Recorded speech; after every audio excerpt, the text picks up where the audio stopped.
So I rode in every significant GM concept car of the late 50s and early 60s with Mitchell driving up to the corner drugstore or wherever. So were all those cars built to be drivable? Mostly, yeah. I mean, remember the LeSabre, Harley Earl set the precedent. That was his driver. Mm-hmm. He put something like 55,000 miles on that LeSabre. That's unreal. I mean, yeah. Because today, Especially since he was that big, and to get into it, he had to be like. And so in the summer, it was a ritual.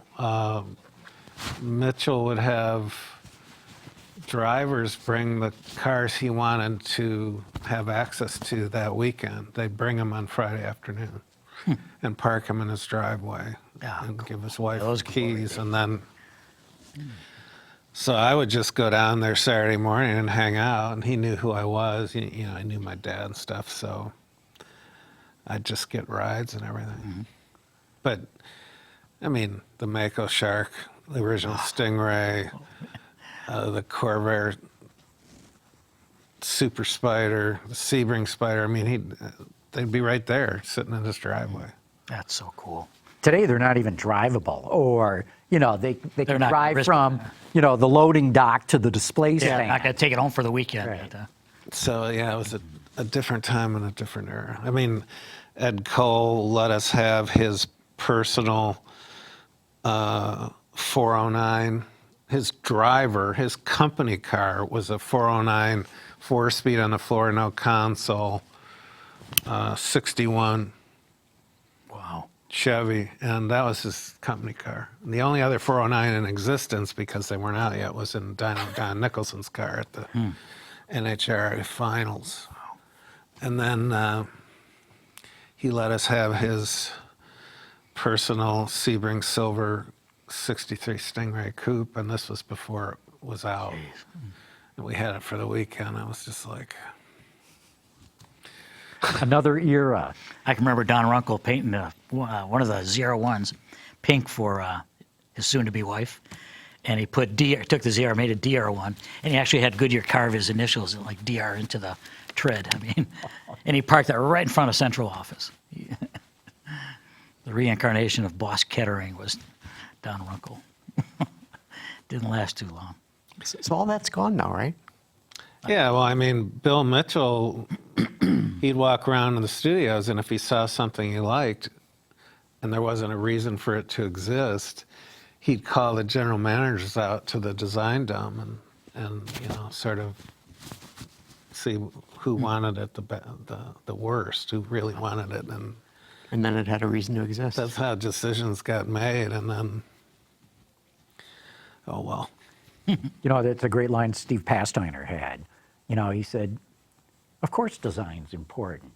If you don't have good design, people aren't going to notice your car. And if they don't notice it, how do they know they want to buy it? Design is everything. Yep. And I wonder if this new technology we'll be talking about, if that is design stifling their creativity, or is it enabling more creativity in design? Well, they'll need more design because a lot of the underpinnings will be similar. Mm-hmm. Correct. So design will remain the ultimate initial agree. product differentiator. Right. Yep. Has been for Right. 6-7 decades, and it will Look, be I again. think this is one of the problems Tesla's running into with the S and the X. The S is now 10 years old. I think it's still a very handsome car. I like it.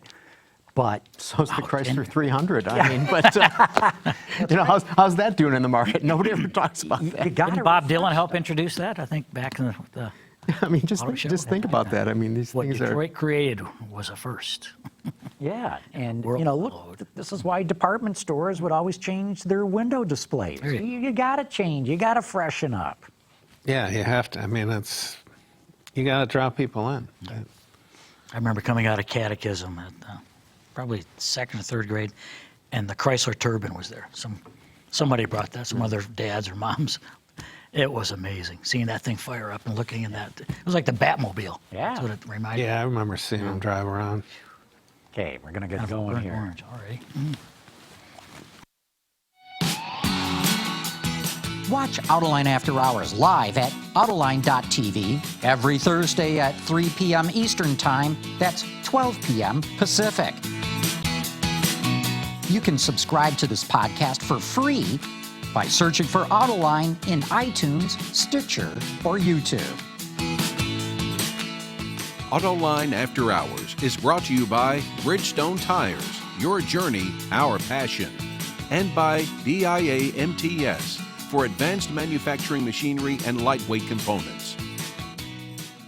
All right, everybody, welcome to Autoline After Hours. And Gary, I heard you came to the studio today in your Iditarod sled with the dogs pulling. Yeah, that would have been nice to have had something like that. It was brutal out there. So today is someone very significant in the auto industry's birthday, and I'm sure that our guests here will like to talk about this person. It's Ralph Nader's 86th. Wow, 86. 86, the author of Unsafe at Any Speed, 1965. And I'm sure we can... He's still driving a Corvair, right? You hope. I doubt that. Okay, we got to let everybody else know who's here. The auto extremist is in the house. Welcome, Peter DeLorenzo. Thanks, John. Good to be here. Yeah, and we got John Waraniak, too, from SEMA. Thank you, John. Glad to be here with Peter and with Gary. you again. Yeah, no, a lot to talk about, but I think what we want to get kick off the whole show about is this new racing series, John, that you're getting involved in with autonomous cars. Yeah, it's happening quick. It's the Indy Autonomous Challenge. And if you want to look more, you can look online, indyautonomouschallenge.com. Just launched at the SEMA show November 5th last year. Came about from some pretty good partners. One is Energy Services Network. We'll talk about them. And basically, it's solving real-world problems with racing. As we all know, racing is basically there to solve problems and demonstrate technology on the world stage. It's the fastest way to develop technology outside of war. So competition is the way to do it. There's a lot to talk about there, and hopefully it moves things along. And it's basically for three reasons: the extreme edge cases that they can have with these, basically the different autonomous situations on the track. Second is the deployment of the technologies, proving that they work. And probably more importantly for consumers, what the car can and cannot do. So educating consumers. And we're right in the middle of that. All this advanced driver assist systems going on now, that's the gateway, the foundation for these autonomous systems. If we don't get that right, So this racing challenge, this is a student project, right? I mean, this is for universities. yeah, this is university level, very much like the DARPA challenge. Right. 15 years ago, I kind of categorized it as son of DARPA. Mm-hmm. So DARPA was, the advent of the autonomous technologies demonstrated in desert, and then the urban challenge. Mm-hmm. That was 15 years ago, but look what it did. I mean, it Pulled the opened technology up 20 years. whole new technology, a whole new industry built around it. Look at Cruise, look at Argo, look what's happening. Waymo and Apple and Google CarPlay, everything. But there's so many different facets that were created by the DARPA Right, challenge. and when we read Larry Burns' book, Autonomy, we Yeah. learn all these guys who were at those schools are all leading these companies now. Yeah, and they were all kids then. Right. Like we're talking with, and even like Rivian and others, they're not these are all kind of that next generation garage mechanic that became kind of the AI and machine language mechanic, and that's what they're doing. Why does this seem like deja vu all over again? Well, Peter, you tried to launch a hydrogen racing series. Well, that must have been, what, 15 years ago, right? It was January 2007. Okay. Yeah, pretty close. Yeah. And I still think hydrogen is going to be the ultimate way we go with electric vehicles, hydrogen fuel cell powered. But the idea, again, was to develop it through racing.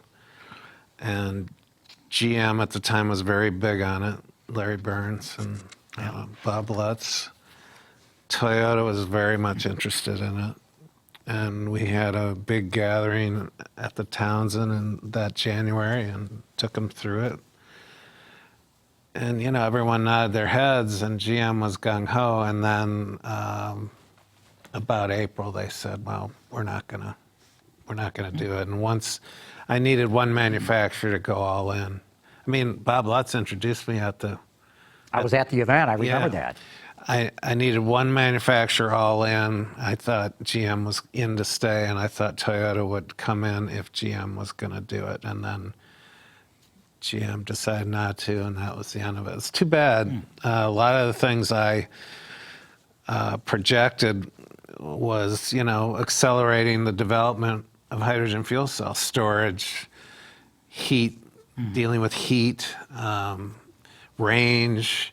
It was going to be a free-form thing. If you wanted to go fast, fine, but you better figure out how to change out the fuel cell.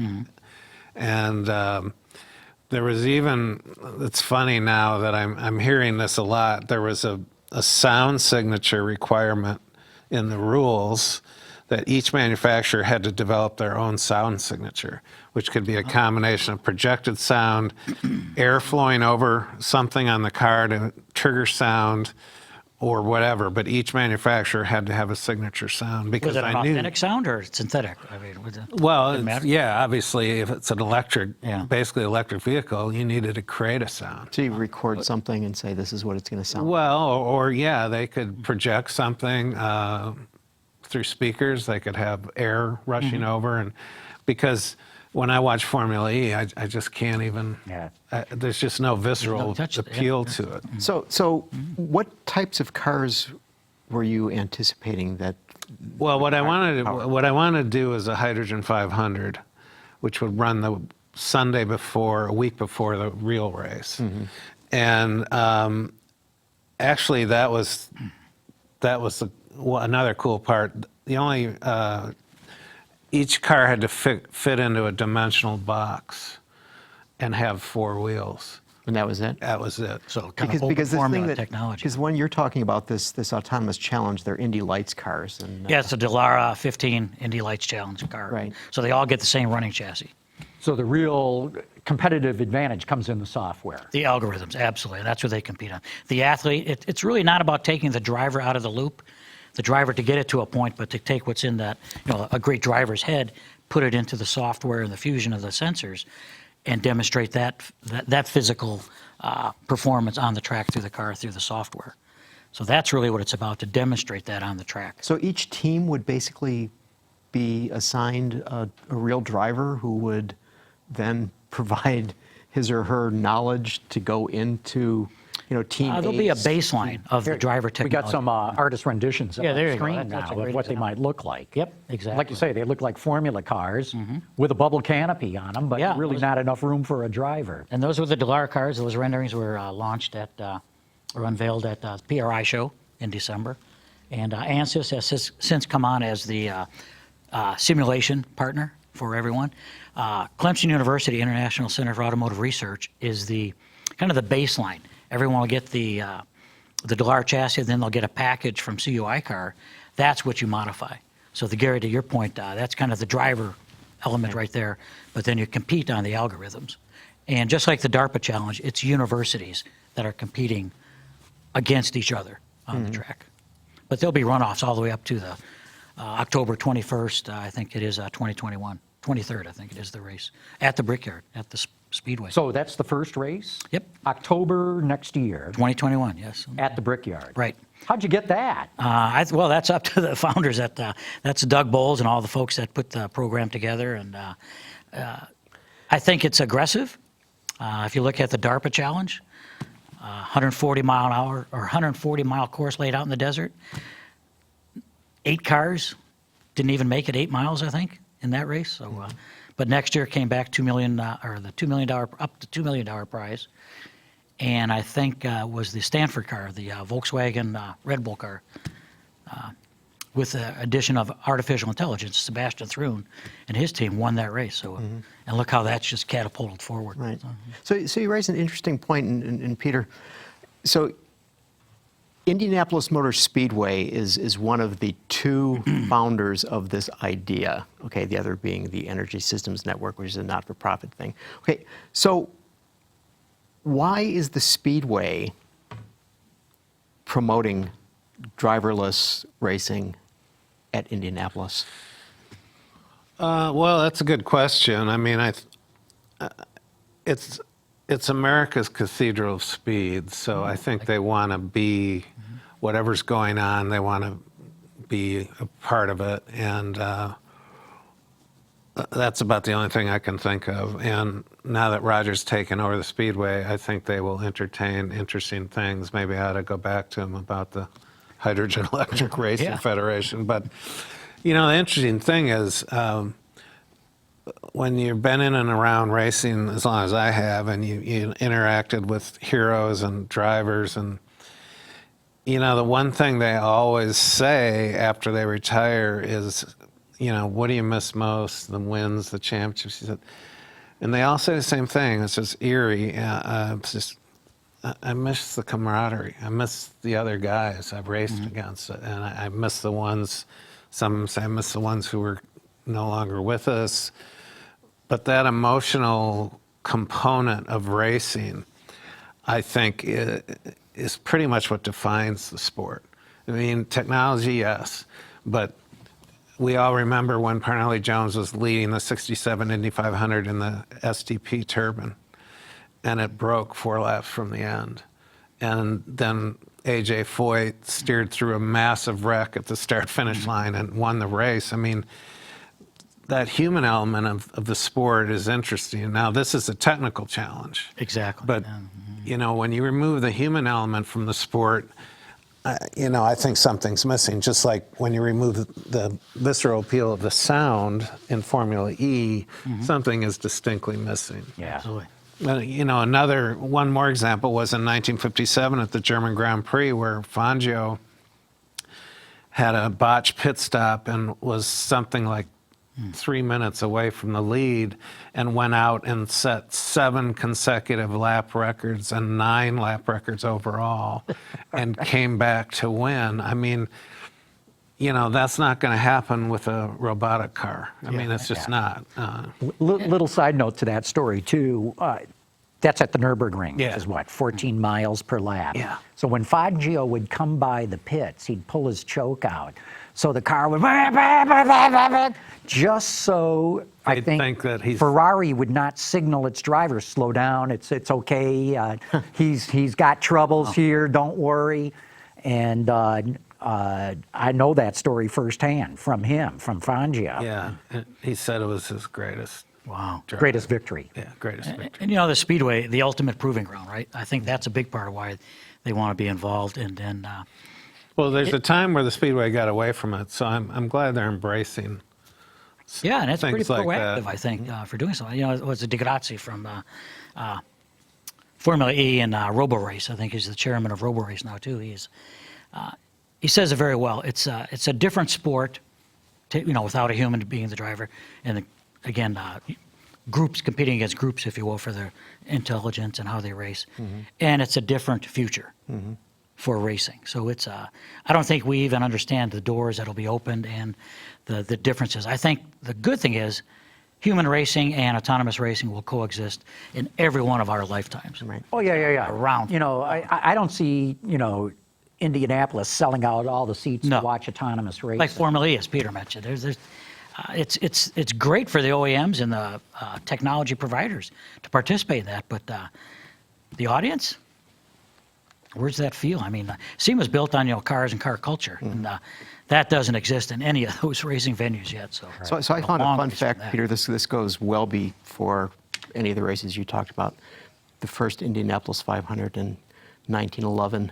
So apparently, I didn't know this. You guys probably knew this. That Ray What dri- Haruna fixed the rearview mirror to the car. Yeah. and everybody else had mechanics Yeah, that were right, on the car. mechanics. He decided, So, if I could see, then I don't need the right. Yeah. and if I don't have the riding mechanic, I can go faster and I can win the race. 120 pounds. And thus, we all have rearview mirrors. Yeah, So and- racing. Indy's always, it was founded on those Exactly. pioneering things. And demonstrating it on the track. And you said it well, previous deja vu all over again, Peter. Look, you know, a lot of the autonomous systems like car pods traveling on the I-15 freeway in San Diego, that was 90s, early 90s, and proven out by mid-90s. Hughes Aircraft, Lockheed, Boeing, GM Research, all doing that. Isn't it all Buicks, too? 8 Buicks, yeah. Remember the 1964 GM Motorama where they talked about cars pulling in the city and then on guides. I mean, that was 64. Oh, yeah, the vision's been there for a Yep. long time. Yep. just now the technology's starting to catch up with that vision. Somebody came up with that idea because they were racing their slot cars at home. Exactly. Look at the Firebird 1, 2, and 3. Your dad probably brought one home. No, not those. Not those. That'd be awesome, one of those. I mean, those are way ahead of their time. John, we just got some questions here. So Robert Stewart, who's a manufacturing engineer at Magna Seating's, got some quick questions for you. Is the autonomous racing going to be open to all manufacturers? I mean, you mentioned it's universities. I got to believe OEMs are going to get involved. Absolutely. There'll be sponsors. There'll be OEMs and automakers and suppliers who actually probably team up with certain schools. University of Michigan, obviously, MIT, Stanford, all have automaker relationships that they'll leverage for sure. Okay, number two, you mentioned the Indy 500. They're going to run there. What about other tracks? The runoffs, I don't think they have the schedule out yet, but there'll be runoffs all the way up to the 500. And qualifying, I think part of the goal is to do 220 miles an hour autonomously. Will these be Getting up EVs, there is gonna take- EVs or ICEs? Pardon me? Will these be EVs or ICEs? Starting out, I think there'll be some hybrid element, and a lot of the power plants I think will start off as internal combustion engines. You know, you got Honda already and Chevy already in the Indy series, so I think some of those powertrains will be adapted first, but eventually hybrid and certainly electric will be a big part of that. Okay, Robert also wants to know, are they going to throw obstacles on the racetrack? Fake people, question. stopped cars, rain I and don't snow? know. I mean, extreme edge case. I mean, it's one thing for one car to do 200 miles an hour plus at the Brickyard. Put 19 others out there, so you got 20 cars trying to do it. I can't imagine the edge cases that'll be generated there. So I don't think you'll have to throw, the debris onto the track. I think there'll be enough. Okay, are you worried? I'm still asking Robert's questions here. You know, what if there's crashes? Could this adversely affect the public's perception of it? Absolutely, it's got to be done right. I mean, there's a lot of risk there. There's no North Star for any of this technology. I'll go back to Mark Field. He said it well. You have to have one foot in today and one foot in tomorrow. This is that footprint in tomorrow, and look how much emphasis on that since the recession, 2008 or 9. Go where the money goes. That's where they're going. Where the technology goes. And this will be why we'll have those 4 preliminaries before they get to Oh, the big race. absolutely, And absolutely. we probably won't see the 4 preliminaries. And the first hackathon, as they're calling these, is the week before the 500. So the teams will get together. And actually, I think tomorrow is the deadline for the university sign-up. I think there's 15 or so. Already? Yes. That's a good sign. Yep. And it's international, I think. So what's it cost? You know, do you No idea. You don't know what the budget is. The prize is $1 million for the first year. So we'll see how, Okay. kind of like DARPA, if that Well, grows. yeah, but DARPA knew that these universities with their corporate sponsors would spend $10 million to God, win yeah. $1 million. You know, and you got great organizations, TRI at Toyota. You got certainly Cruise and Argo at Ford and GM respectively. What great organizations to get involved, and what a magnet for talent. Talent pipeline development, because that's what the kids are interested. Look at First Robotics and all those things that these kids grew up on, and what a great way to get into the auto industry through that door. Yeah, totally agree. Peter, we got a question for you, too, from Alexander Karabitsis. He says, what's your take on the current state of Trans Am racing? Would it be better having bigger teams like Penske involved? And should the series work towards becoming an American version of the DTM Super GT series? I'm actually bullish on Trans Am. I think they do a good job, but I think it's found its niche, and I don't think an infusion of like a Penske and Ganassi and those kind of teams, even though I would personally like to see it, I think they're fine where they are, and I think they've found that niche and they've got a good participation level, and the cars are cool. Cars are 800 horsepower cars with no driver aids, and it's like old school racing. Yeah. And I think it's really cool. And that was the muscle car series, right? It's great to see Well, that. the height of the Trans Am was in 1970 when all the factories had, and the drivers were Donahue and Gurney and Parnelli Jones and George Fulmer. I mean, it was just unbelievable. But I like the series today. I think it's good. And that culture is still alive in SEMA. It's thriving. There's still that for sure. What's going on, what started in that era, is still continuing on Plus, with a they different sound generation. so great. Exactly. Hey, we're getting phone calls here now, too. We got one from Youngblood for you, John. It's a little bit long, but let's bring that in. Good afternoon. This is Danny Youngblood, Cleveland, Ohio. My comments are directed to John Waraniak. First of all, congratulations on what SEMA has become. And it's the Gearhead's ultimate candy store. I go Thank there you. every other year, and yay, this is the year I'm going. Okay. I have an alternate suggestion to an autonomous racing vehicle series. I'd like to suggest the Hyper Supercar standalone series. The vehicles are already here. You have the C8 Vet, the GT Ford, the Ferrari SF90 Stradale, the Mercedes AMG 1, McLaren Speedtail, Aston Martin Valkyrie, Bugatti Divo, Rimac C2, Koenigsegg Jesko, the Hennessy Venom F5, SSC 2 Carrera 2A, the Pininfarina Battista, and it keeps on going on. They're here. They're ready to go. All we need is somebody, a sanctioning body, to realize what's available and to push it into a series, a hyper supercar series. Hey, IMSA, you listening? What about you, SCCA, or the Pirelli They're World listening. Challenge, or the ACO? Let's get it done. Let's put that effort in that direction. It takes real men to drive real supercars. They don't do it by themselves. Thank you. Later. You're welcome. Thank- Great thank question. Peter, Yeah. hi. Bye. Actually, What a grid. with the ACO and IMSA coming together for the new rules package, that pretty much put pay to the idea of these supercars running in either their own class or as the top class. So that's not really going to happen. So Yep. And you're not going to see those vehicles you mentioned, a lot of them, the supercars. You won't see them running on a track, but you will see them here in Detroit in June with the Motorbella, the British consulate, and the Italian consulate will have the display of the vehicles. I think it's near the Detroit Opera House, where they will have 100 vehicles and all those brands and vehicles that the caller just mentioned.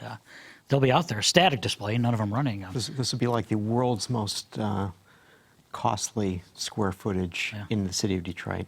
Yeah. They have those cars there. Well, but maybe someone like Carmelo Pardo could start that series when he would do his designers night around the show and get the Detroit police to help block off certain streets. I could see Peter out there with one of those supercars. yeah. Hey, we got a phone call for Peter as well. Carmen, let's bring in the one from Dale. Greetings, everyone. This is Dale Leonard out of Cleveland, Ohio, and I have a question for Peter D., which I think I already know the answer. Peter, I'd like your full, honest opinion on autonomous racing. And this is from your number one fan, buddy. Great seeing you on the show. Good show as always. Take care, guys. Bye-bye. Yeah, thanks, Dale. Thank you. Well, I got into that. I mean, without the emotional resonance, the emotional connection, the thrill of victory and the agony of defeat, I think it'll be kind of a soulless exercise. Except that I totally agree. Spectators are not going to pay and go, you know. But it'll accelerate the learning. But you are going to see amazing commitment, amazing passion, amazing engagement with the teams that are out there. I mean, to them, their car racing against others, it's going to be extremely meaningful to them. Oh, yeah. Hey, but look at it this way. I mean, one of the fastest growing, most popular sports today, esports, where people are sitting there watching giant screens and people are just playing video games on these things. So in effect, this series would be just a live version of what is now, I mean, hugely popular. Especially for that age, those demographics. You know, you raise an interesting point, Gary. Would there be some way of allowing the public to somehow participate? Well, it's like in Formula E where you have the FanFest. fans like vote, and remember they had the power boost. Well, just allow betting. That'll bring it. It's pretty close to that, but But that does generate a lot of fan involvement. Right. Not with a driver, but with a vehicle or a Object. team. Yeah. Inanimate object. Yeah. Good point. And but I think that's going to continue. You look at the simulators out there. McLaren has a contest for the gamification of the racing. And I think I saw somewhere the metric is 4-to-1 for a lot of the drivers will spend 4 times the amount in a simulator as they will on the track. Well, you know, one reason Formula One, too Indy. today is you're not in Formula One. You can't test. Yeah. It's not allowed. You know, there's the preseason testing, and I think there's some mid-season session. Other than that, to try to keep a cap on costs. So instead of them spending millions and millions of dollars at a track, they spend millions and millions on the simulator. Yeah. And even NASCAR, I remember posing this question to the SEMA panel racing that we just had back in November, and Simon Pagenaud was there, and Eric Amarola, and Colton Herta, and Kenichi Gushi were all there, representing different facets of racing, and every one of them has their own simulator. I mean, it's not something like Dallara has, or you take the Cadillac version of that and simulate there, but a lot of that racing is done personally by them before they ever get in the car. You know, it sort of raises an interesting thing. Do people root for the car or for the driver? In the formative years of NASCAR, it was really car driven, but then the cult of personality took over pretty quickly. And I think today it's still the driver, especially in Indy cars, because they're similar. Right. I mean, Honda and Chevrolet participate, but the cars are basically the same. And again, the human element is still. I think the one exception might be in World Endurance Championship, IMSA race. Well, yeah. You know, if you're in GT Pro, GT Am, you know, you've got 3 or 4 drivers per car. You've got fields that are gigantic. I can't keep track of who all the drivers are. So I'm more for the cars in that series. Yeah. But otherwise, I'd agree with In you. GTE, you've got the C8, you got the Ferrari, got Aston Martin, got Porsche. Boy, those new Porsches just sound unbelievable when you're at the track. And I think it's going to change. What's an autograph session look like at an autonomous race? Yeah, I think it's going to be replaced with almost a STEM or a STEAM kind of event. Take drone racing happening now where they're going through all the buildings and that. Yeah. It's not about pretty much the guy flying it. It's the drone, and they line up around the technology, and it's a lot of, kind of like DARPA was, a very geeky, scientific, Pentagon-based challenge. But look where we're at today. You got to start, and I think who knows what it's going to be 15 years from now. So is it possible to have this bifurcation of racing, that there'll be the geeky guys that you're talking about, and then there'll be motor enthusiasts who are watching I think we're going to NASCAR races? And Absolutely, yeah, you bet.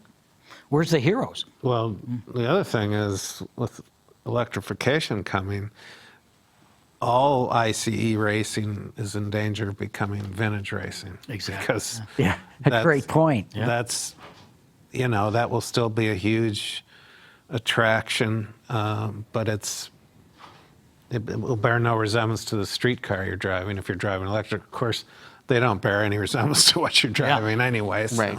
Well, and look at the record. Was it the Volkswagen IDR? Went up Pikes Peak. I think that record still stands. Fast car. And then putting autonomous systems on a vehicle like that, that's going to be a real push in terms of. So this can be putting like Gary technology forward. Kasparov taking on Deep Blue in a chess match. They're going to have some guy in a There's an element to that. guy driving the Volkswagen IDR up, and then somebody in an autonomous vehicle doing that. But then who would? I mean, so we all have this. Kasparov is like, oh, poor guy. We don't say good for Deep Blue. But in Formula One at least, the designers have become renowned, or some of them certainly. Adrian Newey, Gordon Murray. These guys are like kings in Formula One. And I could see something like that happening with your autonomous racing series, John, where Absolutely. certain teams start to rise to the top and you get to know who's running those teams. I could see that build over time. They'll become idols. And I think if you take outside of the North American culture, India and China, I think they will look to those people as heroes. I think today's racing, part of the problem is there's a lot of celebrities and very few heroes. The Dale Earnhardts and people like that. I'll give Jimmy Johnson, certainly has hero status and a great role model. Those different engineers and teams will become part of the role models for some of these people. It's hard for us to understand some of that because we're not 14 years old. But John, what do you see coming out of this? I mean, you know, we know of the rearview mirror. Formula One is basically responsible for carbon fiber in cars. You know, they're the first to basically deploy it. Well, Indy, they use fuel bladders. At Indy, they developed a fuel cell using principles from Vietnam helicopters. That's right. Yep. And after the horrible 1964 crash on Lap 2 Speedway, where Eddie Sachs and Dave McDonald were killed, and you know that kind of development is Right. accelerated. Yep. So I don't know. I mean, autonomous racing, maybe it'll bring on. I still think ultimately autonomy will be limited, very limited, in urban centers, specific Where it's all routes. geofenced and Yeah, right. I just 2.5-mile ovals. Yeah, I don't see the day where an autonomous vehicle comes to your house to pick you up to go to dinner. It's a long. That's a ways away. Yeah, we're not going to see autonomous vehicles mixed with human drivers on the roads for quite a while because the edge cases are phenomenal. It's a Yeah. So what's quite a while? 2030, 35, I would think, where we see the mixture of that. I think we'll see geofenced, and certainly areas we'll see some fleets in certain areas that can have them. But I don't think you're going to see the mixing of drivers for quite a while. I think we'll see some of the Uber drivers and things like that, but certain areas, like downtown Detroit, I think with the Detroit show, they'll showcase some of the things they can do with blocked off streets. That type of thing is going to happen for the next several years, I think. I think it'll come faster than that. You know, you look at GM Super Cruise and how much mapped miles they've added in just 2 years. Now, it's still only highways, but, you know, that's in 2 years. Look how they've gone. Give it another 5 years. They're going to have every highway in the U.S. You think covered. 2025, maybe? or- Well, I'm believing it's still going to be geofenced. It's still going to have to be in 3D mapped areas. But, you know, I keep using the cell phone analogy. When they first came out, you could use them in business districts in downtown areas. Yeah.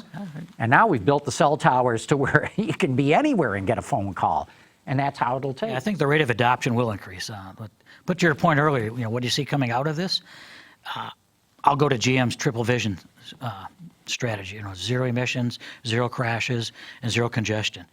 Is that attainable? No, but it's a great North Star to head towards. And I think using racing to demonstrate that is going to be a big push to push that, accelerate that technology, and particularly consumer awareness. The advanced driver assist systems we have today, lane departure warning, forward collision warning, lane keeping assistance, some of the active and passive stuff, all that has to be proven out. And I think racing, all these cars will certainly have those systems on board, getting consumers to understand what the car can do, and then equally important, what the car cannot do.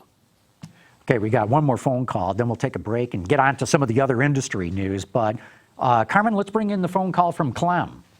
This is Clem Zarowski in Delmont, Pennsylvania. As a former race car engine builder and the car owner, what's wrong with racing today is they're trying to make everything equal.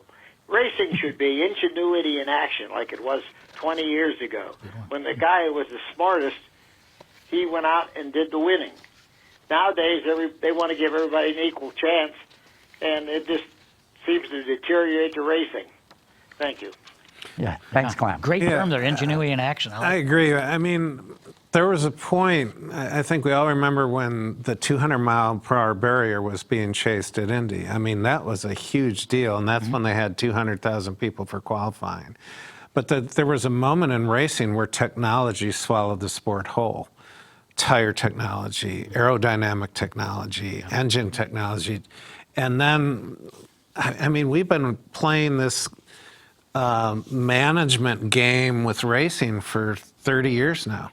Restrictions and all that. And yeah, I would love to see those days come back, but it would take something like my hydrogen series where you just have a dimensional box and 4 wheels are required, and then bring that ingenuity back. I mean, there were times at the Speedway where the biggest deal was that when everyone unloaded their cars, because you didn't know what was coming. Exactly. I mean, when Jack Brabham unloaded the rear-engine Cooper, I mean, he was laughed at.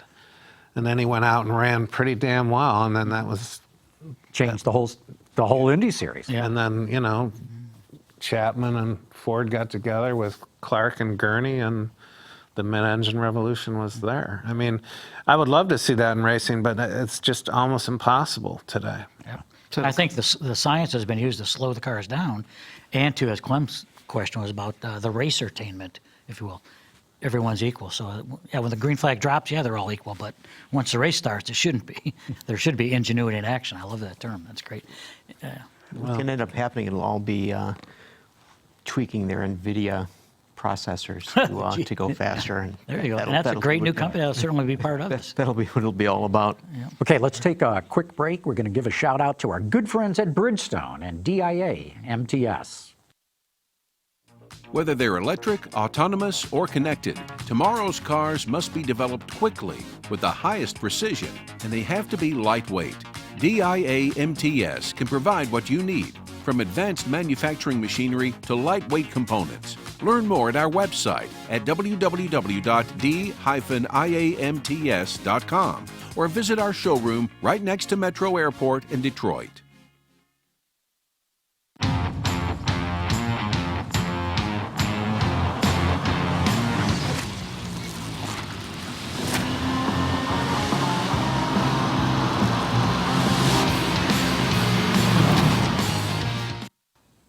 All right, we're back, and I know, Gary, you got a bunch of topics you think we ought to get into here. So okay.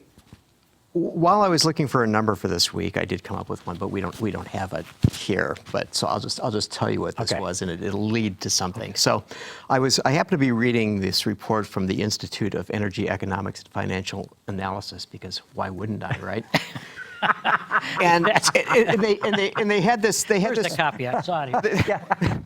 They had this study, and they looked and they saw that between 2010 and the third quarter of 2019, ExxonMobil, BP, Chevron, Total, and Royal Dutch Shell collectively provided $536 billion in dividends and share buybacks. Okay, so this means that they're giving out this money, and so this was the trick. So the thing was, okay, what was their free cash flow during the same period?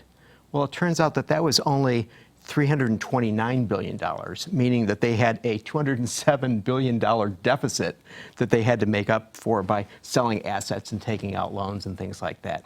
So then I got to thinking, things are not going so well here in this whole petroleum thing, and this is pre-coronavirus with West Texas crude being what 47 and change today. But so earlier this month, BP announced that by 2050 it's going to be net zero in terms of carbon emissions, including in its oil production operations. Okay. And then they came out and announced that there are lobbying groups and trade associations that they had been aligned with, and they looked at what these people were in favor of, and they announced this week that they were going to be dropping out of the American Fuel and Petroleum Manufacturers, the Western Energy Alliance, and the Western States Petroleum Association.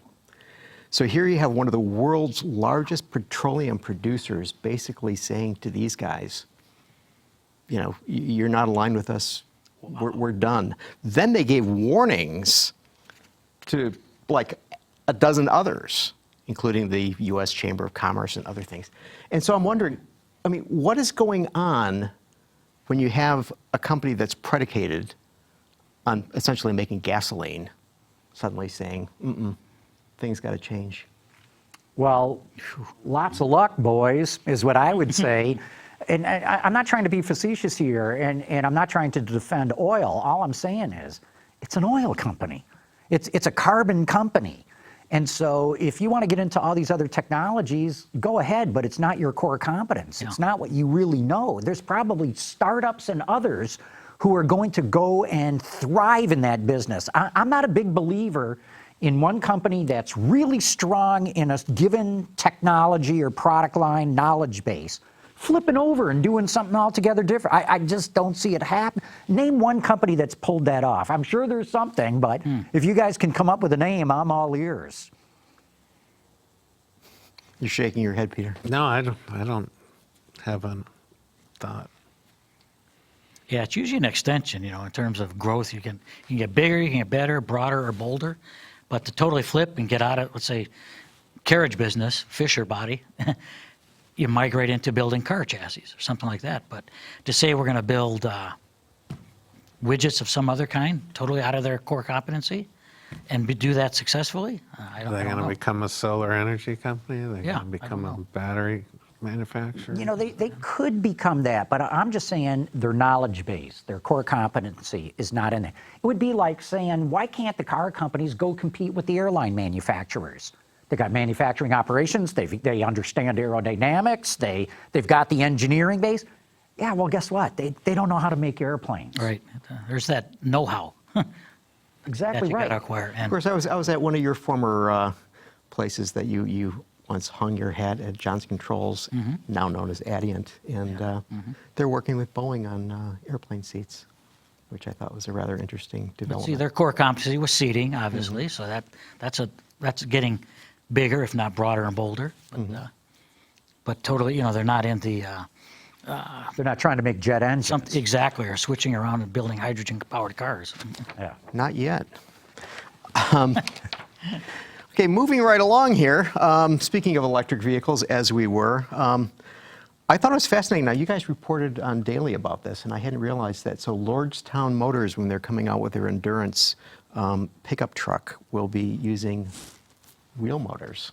Hub motors, yeah. So what do you think? Peter, you and I talked about this years ago. Yeah. Hub motors combined with, you know, electrification, full electrification, battery electric. That's the holy grail. Yeah. I mean, now you can totally change the architecture of a car. Yep. Get rid of all the axles, the drive shafts. Theoretically, you can even get rid of the steering system. You don't need a steering rack. You steer, I should say. With each wheel. With all the different wheels. And, you know, so I was thrilled to see that they're going to do that, that Lordstown Motors is going with it. We all know they add unsprung weight. That's bad. But I think you can mitigate a lot of that by getting rid of axles and other things that contribute to unsprung weight. So I think there's some mitigation there. And I think you could greatly downsize the brakes. I don't know if they're doing that. So I think there's other factors that can help offset it. And I've been a big one to say, oh, unsprung weight, that's a bad problem. But boy, somebody's got to start the revolution. So I'm so pleased to see Lordstown's doing it. And remember, a month or so ago, Rivian put out a video of one of its trucks turning in its own radius because the left-hand wheels were turning clockwise, the right-hand wheels turning counterclockwise. And I thought, oh, do they have hub motors? So I did some digging online. I was able to find a schematic. No, they're using inboard motors with shafts going out to the wheels. So bully for Lordstown. I think they're going to be the first in production with hub motors. What do you think? I agree with John. Yeah. See, the thing I wonder about is the pickup truck the right application for the first application? It seems to me that I mean, if you're putting it through the paces that... Well, if it's not, boy, Well, that's, a lot of car companies are got their asses hanging out. no, I mean, and this is the thing. I mean, it was just like, so if you did it in a crossover, and, you know, but this, I mean, you know, someone beating the heck out of their vehicle in a job site or something, it's like, oh, I don't know that I want to start there. Well, the first order taker they've got is an electric utility company in Ohio. And, you know, so these are trucks that run out, you know, and, you know, work on power lines and stuff like that. And my guess is their duty cycle isn't that heavy duty. I don't know for a fact, but, you know, and I see the trucks running around here. If there's been a big storm and some lines go down, of course you got the big trucks with the cherry pickers on them and all that, but you got other people there Send too. that pickup truck out to that big windmill out in the middle of nothing, and By the wind turbines. yeah. Well, we'll know soon enough because I think Lordstown's claiming they're going to be in production at the end of the year, this year. They hope to beat the Tesla Cybertruck to the market by about a year. I thought it was interesting that on Lordstown on their website, they do a comparison with a F-150 Lariat four-wheel drive, and you know, pointing out that it's more advantageous to buy their vehicle. The fuel cost this is over a 5-year period. They're saying it costs $5,200 for their truck, and it costs you $14,278 for gassing up your Lariat at $2.57 a gallon, which is a reasonable price. And the maintenance at $1,800 versus $5,125 for the big Ford. spread. So I wonder, why would it be so much cheaper? Well, no tune-ups, no oil changes, no filter changes. Reduced mechanical bits. The brakes last a lot longer, so you're not replacing pads, you're not replacing ultimately rotors as well. No radiator flush. No, I guess I'm assuming they did their math, but those are the things where electrics shine. Yeah, There's so little maintenance. Yeah, getting rid of a lot of those parasitic losses. So the regenerative braking, so the brakes are going to last longer, traditional type of braking. So I think those different technologies take a lot of that out and put that back into the reliability and durability as opposed to warranty of the systems or serviceability of them. They also require a lot fewer people to build, Yeah. Less parts, less Right. people. and that shakeout's coming. Yeah. Yeah, that. Well, look at the strike at GM just last fall. That changed a lot. Yeah, I saw a piece of, speaking of that, Peter, exactly to your point, Reuters came out and reported that the German auto sector is expected to cut nearly a tenth of its 830,000 jobs in the next decade. Well, Daimler just announced they're cutting 10,000. Yeah. In fact, a bunch of the Germans announced a bunch. And while they may cut 10%, which is about 80,000 jobs over a decade, it's going to be a front-loaded cut. I mean, they've already announced tens of thousands of those jobs going. The German auto industry is in serious crisis right now. I agree, but I think so much of it's driven by the CO2 regulations that they face. I mean, they face massive fines this year, and the standards get even tougher next year. And look, I'm all for, let's reduce CO2 and all that, but do you want to kill your industry in the process of getting there? And I'm not saying don't do it. All I'm just saying is maybe you ought to have a slightly less steep ramp of how to get there. And, I keep arguing this. Everyone talks about, transportation is the greatest cause of CO2. Yes, but that includes ships, that includes jet aircraft, that includes locomotives, that includes mining trucks, that includes agricultural equipment, and so on and so forth. So when you get down to light vehicles, they account for about 14% of CO2. That's the latest what the data shows, at least in the U.S. So what about the other 86% of the sources? What are we doing about them instead of just trying to club the auto industry into being the leader in this? Okay, I'm off my soapbox, Gary. I think you got to get back on it. Get that information to Greta Thunberg. She knows that. So John, what does this do to SEMA? Opens up all sorts of possibilities. In what regard?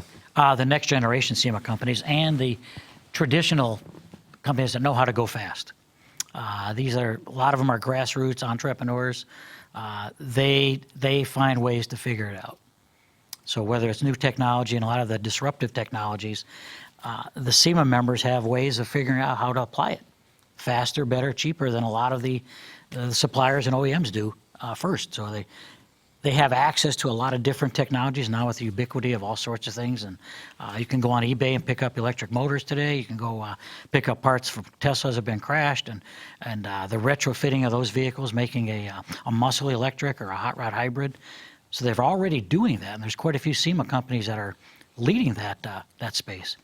And some of the, I'll call the new age or next generation builders, Kyle Tucker is one of them. He won the Battle of the Builders at SEMA 2018. And he owns a company called Detroit Speed in Charlotte. So it's kind of like the movie, go figure that out. But anyway, Kyle builds cars. When someone says they want a 67 or 69 Camaro, they want a lot of the new technology under that sheet metal. That's cool stuff. And a lot of his customers some of his folks tell me, 30, 35. The Kyle votes that have a hobby car like that 69 Camaro. That's pretty cool. And there's a lot more of them out there that want that hobby car, but they also want to be part of the technology wave. Is there a sufficient number of people who have this sort of enthusiasm for cars? I mean, I'm just wondering as we go forward. It's coming. Aren't they going to become more commoditized?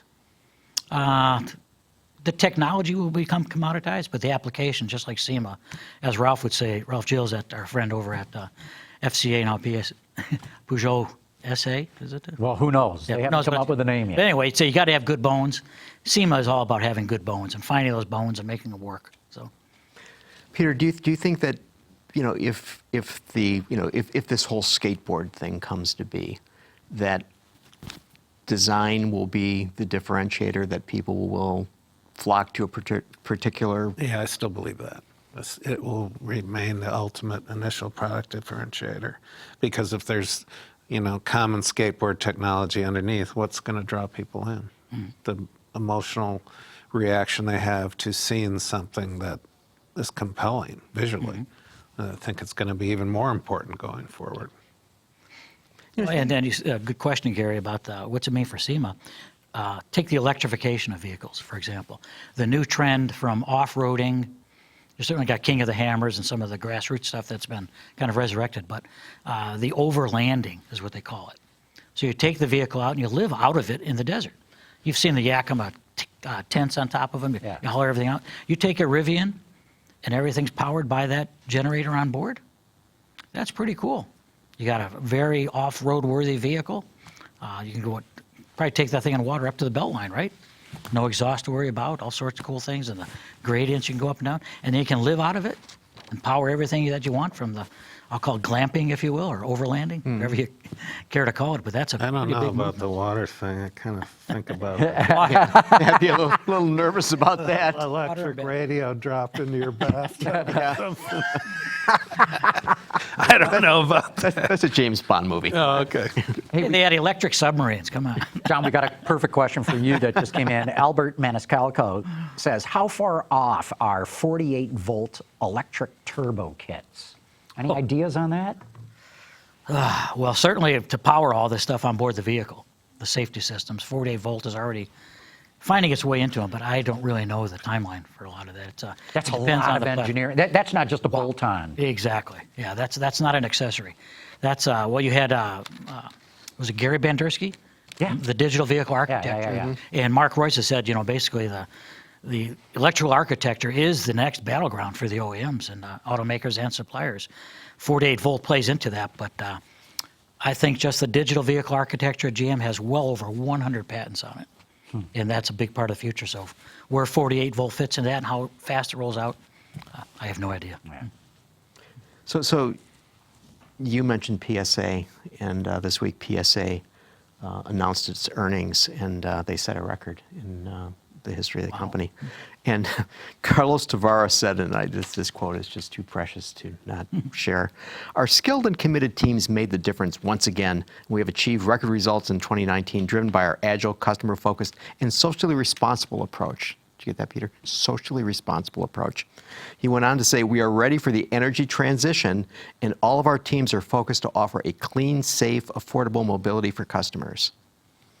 So what does that say that is going to be happening to PSA going forward? Well, the other thing They're going to that stop making money? Yeah. well, what Carlos said too, that caught my attention is they're going to pay 0 CO2 fines this year or next. 0. Other companies are facing, Volkswagen faces up to a 10 billion euro fine that they may have to pay this year. So unless they get enough of these electric cars out there and sell enough of these electric cars. So They just announced they're having problems with their, The ID3 software. yeah. right. So how did PSA do it? And you just were on that soapbox before, haranguing the regulators in the EU for these unrealistic CO2 I was stunned to see regulations. Carlos Tavares say that PSA is not going to pay any fine. I don't know. Maybe the French are still buying diesels because diesels are low CO2 emitters, and that's what the regulation's about. I don't know. I haven't looked into it enough to know how he's able to meet this, whereas other automakers are really afraid of these regulations. The smoke and mirrors.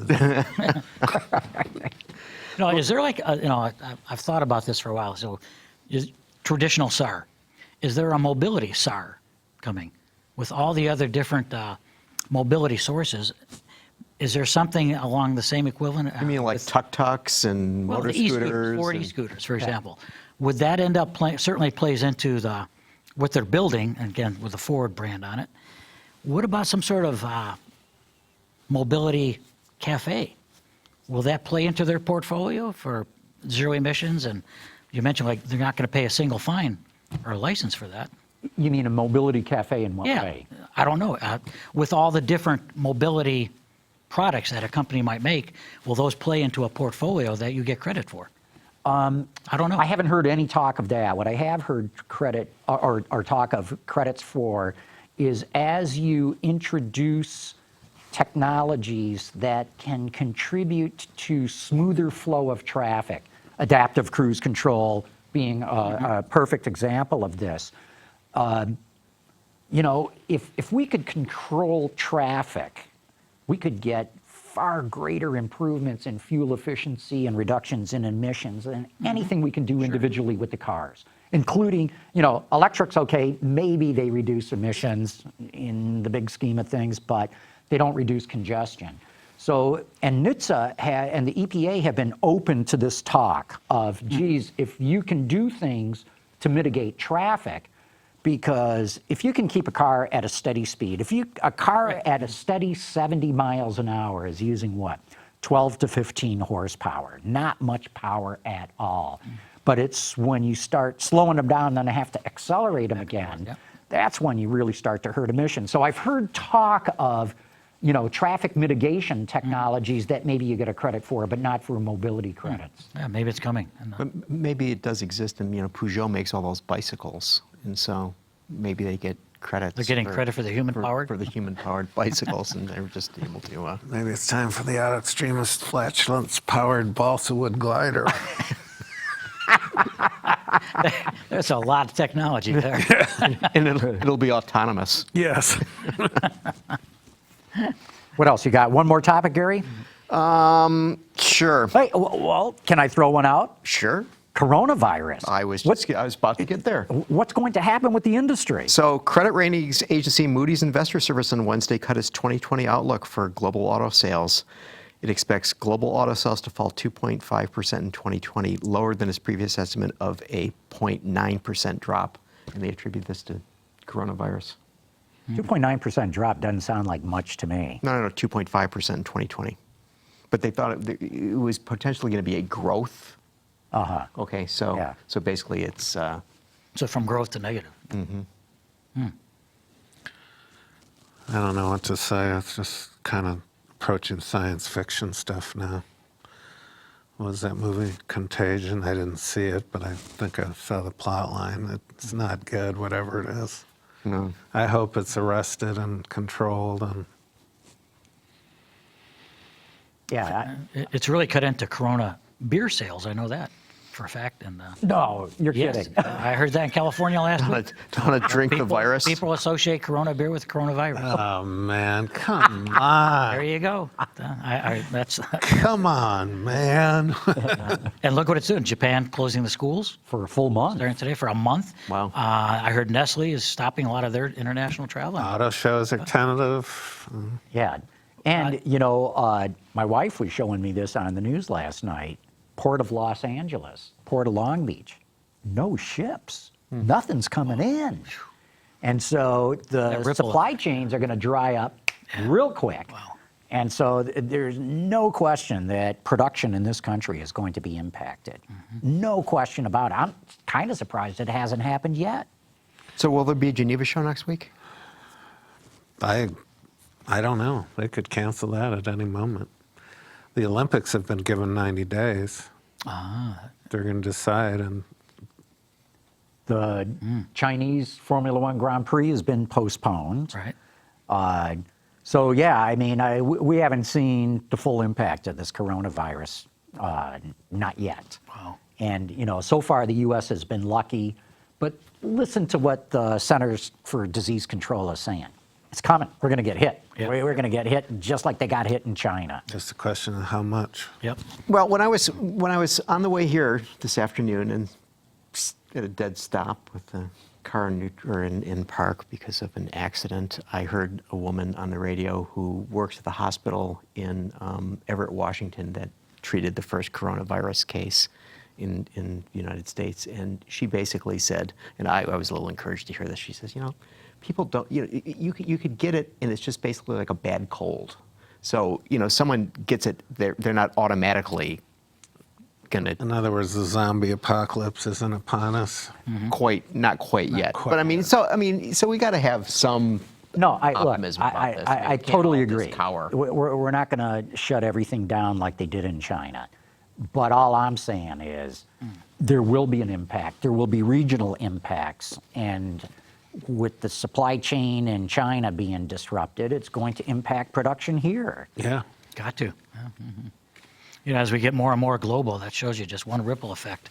Kind of like the accident that you had on the way here, Gary, it just stops everything. So something like that, we're all connected. So when something happens in China and then comes over and reaches over here, all within a month. A month ago, this was probably non-existent. Look how fast. Did happen fast. And on that happy note, Yeah, really. Who wants a Corona? Let's go to Dos all right, Equis. Here's a funny thing. So I'm gonna this will end this because we were talking about racing, and so I was doing some little research on racing and the history of racing to see what was going on, and so apparently the first organized contest was in 1887 by the chief editor of Paris publication, and I'm not going to be La Vasilash. Sounded like a bicycle magazine to me, basically. Yeah. Okay, and so it's a 2-kilometer race, which is 1.2 miles, and it was won by this guy, Georges Béton of the de Dion Béton Company in a car he'd constructed with Albert de Comte de Dion, but he was the only competitor to show up. So the first motor race was won by. That's the same. Did did the rear suspension. The guy, Dion's. oh, the Dion, right? Yeah. So I can imagine that, like, nobody shows, and so you win. I mean, it's like Kind of like the first DARPA, almost. Exactly, yeah. But I think it's inevitable it's going to happen. It's just I think the pathway to it has got to be pretty wide right now. All right, and here's another funny one. The first automobile race in the United States, the Thanksgiving Day Chicago Times-Herald race in 1895. It was a 54.36-mile course from the south side of the city up to Evanston, Illinois, and back again. Frank Duryea won the race in 7 hours and 53 minutes, Wow. beating the 5 other entrants. Can you imagine that?